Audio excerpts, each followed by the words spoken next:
बिस्मिल्लाहिर्रहमानिर्रहीम। अस्सलाम वालेकुम। सऊदी उर्दू न्यूज़ के साथ मैं हूँ साबिर नूर। रमज़ान अल मुबारक की आमद आमद है और सबको है इस बात का इंतज़ार कि कब होगा इसका ऐलान। तो आप सबका इंतज़ार हुआ ख़त्म। सऊदी अरब की सुप्रीम कोर्ट ने मुमलिकत में आज की शाम रमज़ान अल मुबारक का चाँद देखने की अपील की है।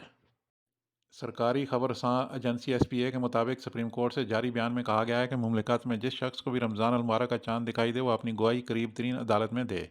बयान में मज़ीद कहा गया है कि चाँद देखने की गवाही के लिए अगर अदालत तक जाना मुमकिन ना हो तो करीबी सेंटर से टेलीफोन पर चाँद देखने की शहादत के बारे में इतला दी जाए।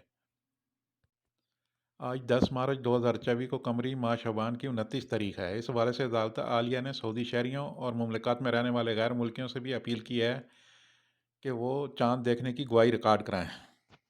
इस सिलसिले में सऊदी अरब की कमेटी ने चाँद देखने की तैयारियां मुकम्मल कर ली हैं। चाँद देखने वाली कमेटी ने कहा है कि मक्का मुकरमा, मदीना मुनव्वरा और तबूक में आज इतवार के दिन सूरज ग़ुरूब होने के 13 मिनट बाद तक चाँद उफ़क़ पर मौजूद रहेगा, जबकि रियाज़, हफ़र अल बातन और RR में चाँद 11 मिनट तक आसमान पर रहेगा। इंतज़ामिया ने यह भी कहा है कि इस एतबार से आज का भी इम्कान है कि रमज़ान का चाँद नज़र आएगा। Thank you for watching Saudi Urdu news.